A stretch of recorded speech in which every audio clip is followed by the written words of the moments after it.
The ancient Romans were famous for their complex and extremely effective military machine, but whenever we think of the Roman soldiers or the Roman legionary, perhaps the centurion, are normally the first types of units that come to mind. But throughout its history, the Roman army not only had lots of different types of soldiers, but also types of ranks. Well, today, we'll learn all about it. Hello noble ones, welcome back to my channel. This is the Metatron speaking, and the first type of Roman soldier that we have mention of within history is the so-called Celeres. Now, Celeres translates as the fast ones, and they were allegedly instituted, according to Dionysios of Halicarnassus' account, by Romulus himself. We're talking about a corps of 300 cavalry or mounted soldiers armed with spears, recruited among the strongest, fittest and most robust young men from illustrious families during the Kingdom of Rome. Their duty was to protect the king in battle. Now, according to Plutarch, the Celeres as a corps were disbanded from the second king of Rome, Numa Pompilio, because as a private type of militia under the direct command of the king, they could have given the idea that Roman monarchy, in order to affirm its authority, needed weapons. Now, to have a more complete framing of the archaic Roman military organization, we have to look at the Servian reforms, attributed to King Tullius on the 6th century BC. Mentions of this original Roman army come from two different writers, Dionysios of Halicarnassus and Titus Livius. The so-called Servian phalanx was structured according to the census. In other words, it all depended on how much money you were making. Roman citizens would be divided into 5 classes, armed depending on their economic power. Both writers concur when it comes to the equipment of the first 3 classes. First class, wielding an aspis shield, greaves, cuirass, helmet, spear and sword, so basically a copy of Greek hoplites. Class 2, scutum shield, greaves, helmet, spear and sword. Third class, scutum shield, helmet, spear, sword. Now, when it comes to the equipment of the 4th and 5th class, instead the two authors disagree. So let's check that one out. According to Titus Livius, the 4th and 5th class were equipped, one with spears and javelins, and the other with stones and flings, respectively, effectively becoming 2 different types of light infantry. Whereas according to Dionysius of Halicarnassus, the 4th class was still a type of rank and file unit, equipped with shield, sword and spear, while the role of light infantry was only covered by the 5th class, equipped with both javelins and slings. Dionysius also tells us that it was Servius Tullius that instituted the rank of centurion, choosing among the bravest and most courageous combatants to put them at the head of a full century. He also tells us that this is where the army starts to be followed by non-combatants as well. In the 2nd class, we have carpenters and blacksmiths, whom needed to, open quote, craft anything that would be necessary in times of war. And the 4th class would have the field musicians and horn players. Titus Livius instead tells us that Servius Tullius recruited 12 centuries of cavalrymen, for a total of 1,200 armed mounted soldiers, chosen among the Roman nobility, whose horses, however, were bought with public money, and whose maintenance was paid through the institution of a tax that was paid by unmarried women. Now, we don't have specific details when it comes to standard bearers, but at least we know that in the Servian phalanx they had a rank called insignia. From Titus Livius we also learned that it is in the 4th century BC that the Roman army undergoes a substantial evolution of sorts. Compared to the archaic army of Servius Tullius, the role of the centurion becomes an actual officer who now has managerial responsibility on the field. When it comes to tactical groups, this is where the manipul begins. A manipul of this time was formed with 2 centuries. Therefore, within it, you had 2 centurions. These will be divided as centurio prior and centurior posterior, so the front centurion and the rear centurion. It is during this time that we have the first differentiation when it comes to equipment of a centurion, in the sense that that's when we see the first helmet with a horizontal crest, so that other soldiers could easily identify their commanding officer on the field. Initially, these crests will be just made by 3 feathers, but they will eventually evolve into a full-on crest. Another characteristic that we notice of the centurion of this time is the fact that they would be the kind of soldier that wears the sword on the left, whereas the rest of the soldiers or the normal legionaries would be wearing it on the right, so that when you draw the sword, it doesn't interfere with the shield, forcing you to move the shield out of the way, exposing you to enemy missile fire. The reason why officers would normally wear it on the left is also possible that it was due to an influence of Greek origin, and it was considered to be reminiscent of Greek warfare, which was of course famous at the time. Among all the centurions of an entire legion, a so-called primus pilus would be chosen. He would be the highest ranking centurion within the entirety of the army, and he would be in command of the first century. This would be considered an elite force, and all other centurions would have to refer to him. Already in the 4th century BC, the primus pilus seems to have been also a link officer that would connect the rest of the lower officers with the high commanding officers such as tribunes, consuls, and the dictators.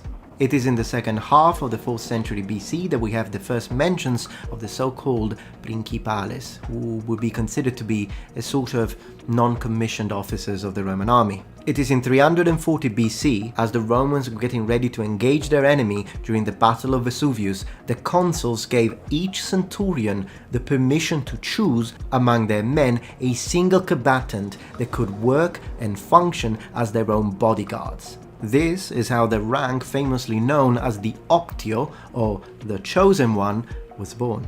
As we look at the iconography, you'll notice that one way to recognize a centurion, instead of an Optio, is by what they are holding. Centurions held a vitis, which was a sort of wooden implement that they would use to chastise lazy soldiers. An Optio would be carrying something called hastile, which was a wooden rod that ended with a spear that was used to keep the ranking soldiers in line.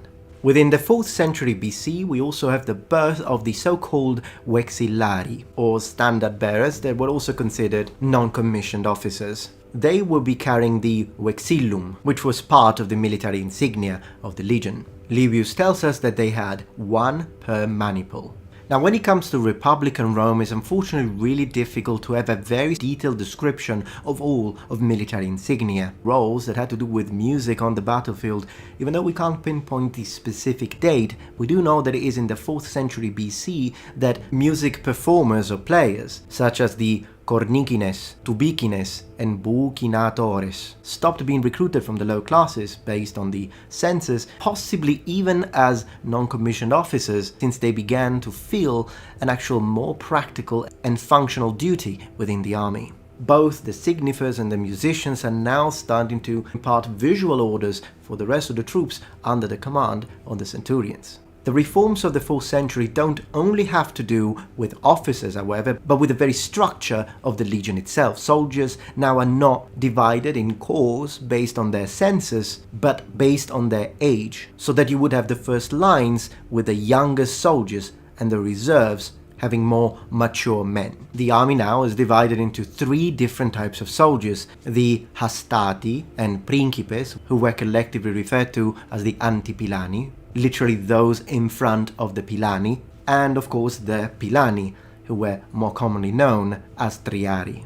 The hastati, who were deployed in the first ranks of the army, were young, strong soldiers, and each of their maniples was also accompanied by 20 leves, a type of light infantry or support unit equipped with spears and javelins. The princeps were instead ranks of more experienced or veteran soldiers. Behind the princeps you have the triari. The triari were the most veteran warriors, not as young, but very experienced. An interesting thing you might not know is that they were deployed differently from the rest. They wouldn't be standing, but they would be crouching, as to reserve their energies, waiting for their time to join the battle. Following, we had 2 corps of reserves, the rorari and the accensi. The rorari were considered to be less valuable, both due to their experience and age, whereas the accensi were the least valuable of all soldiers and therefore were placed in the rear. Apart from the leves, we don't unfortunately have a detailed description of the equipment of each single corps, and to learn more about it we have to read Polybius, even though we have to consider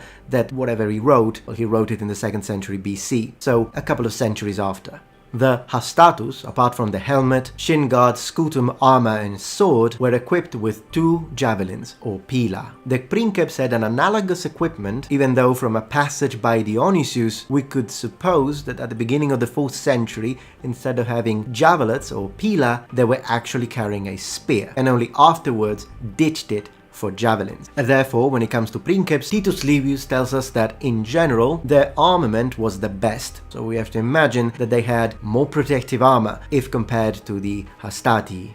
It would have been more common to see them wearing a full-on lorica hamata, particularly after the contacts with the Gallic world, whereas the hastati would have been more commonly wearing the spongia pectoris. When it comes to the triari, as long as they existed as a corps, they never used javelins, but are always equipped with spears. Even though these were less formidable than the hastati and the princeps, the triari were still considered to be an honorable corps, because their job was to enter the battlefield to help if the situation wasn't going as planned. Differently, Rorari and Akensi are considered to be low-quality, infamous troops that rarely enter the field, and when they do, they're usually used to fill in openings in the ranks, sometimes just picking out the weapons of the deceased. Considering the fact that they would have been recruited from the low class, we could say that they are sort of the period version of the ancient 4th and 5th class. During the Second Punic War, the battles against the Carthaginian troops recruited in Spain puts the Romans in contact with the gladius, which becomes their sword of choice, used by all combatants in the legion. Moreover, under the pressure of the multiple skirmish troops, light infantry and ranks of the army of Hannibal, we are told the Romans respond by unifying the Rorari and the Akensi into one specialized corps, the Velites, creating a unit of light infantry which was numerous and equipped with javelins, swords and parmula shields, a small round shield. We are also told by Polybius that the Velites would decorate their helmet with wool, fox and other animals' fur. Each manipule of this time is accompanied by a force of 40 Velites, doubling the number of specialized light infantry of previous times that would normally be assigned to the hastati troops. Polybius also tells us that during the Second Punic War, each manipule had 2 signifiers. Due to the fact that one of Hannibal's tactics was to use espionage against the Roman army, it is during this time that a new type of non-commissioned officers enters the scene, the tesserarius. Each manipule had its own tesserarius. At the end of the day, while during March the army would camp, the tesserarius every single day would go to the tribune's tent. 1 tesserarius from the hastati, 1 from the princeps, 1 from the triari. Here, the 3 tesserari would receive a wooden tablet called tessera, where the password to enter and exit the camp would be written on. The military reforms of Gaius Marius are probably some of the most important throughout the history of the Roman army. These occurred in 107 BC. The army becomes unified, the soldiers' equipment more uniform. The triple division of hastati, princeps and triari disappears. They are all called legionaries and they become a heavy infantry citizen corps, armed with helmet, all sorts of different types of armor, scutum, sword, pilum. Velites are now called antesignani, so those who stay in front of the insignia. Varro and Festo also tell us that by order of Gaius Marius, in order to increase their defense capabilities, their small shield is substituted with a shield brectio, a shield similar to that used by the rest of the legionaries but flat and slightly smaller. It is during the Marian reforms that we have the beginning of a new specialized type of signifer, the aquilifer. Marius also introduces the new tactical corps called the cohort, which was made of 480 soldiers, replacing the manipules. The aquilifer becoming the most important type of signifer as he was carrying the eagle, the symbol of the entire legion. During the Marian reforms, we also have the beginning of 2 new categories of legionaries, namely immunes and beneficiari. The immunes were legionaries that were exempt from heavy-duty tasks, digging of trenches, because of their specialized skills, such as smiths or carpenters, but also engineers, hunters, war machine crew, artillery crew, accountants, and weapon maintenance specialists. If one of the immunes was particularly good at his job, he would become a beneficiarius. Differently from the rest of the immunes, who were simple soldiers, the beneficiari were principales, so non-commissioned officers. They had to take care of administrative, policing and logistical jobs. Generally speaking, coordinating the munus. The imperial era, with the increase and evolution of the Roman military machine, brings to pass the birth of 4 more types of principales. The campidoctor, a type of centurion that had the duty of training the troops for combat. The medicus, an officer who was well versed in the medical arts and had the duty of healing and mending the wounds of the soldiers. This sort of task before the creation of the medicus would be carried out by the munus. Then the imaginifer, a new type of signifer whom was taking into battle an image of the emperor. It is during the imperial age that signifers start wearing particularly big types of fur on top of their helmets, such as bear fur and big feline fur. Last but not least, we have the draconarius, a late imperial type of signifer carrying a banner called the Draco. Alright, number ones, well, I hope that you enjoyed this introductory video on the military ranks within the Roman army and how it evolved through the ages. If you're interested, I can continue making these videos, perhaps with another episode, discussing the salary and the amount of money that each type of soldiers were making throughout the ages, and perhaps even all the different percentages of cavalry, ranged units, and infantry throughout the ages in the Roman army. If you're interested, let me know in the comments below. Thank you very much for watching, and remember, the Metatron has spread his wings. Goodbye.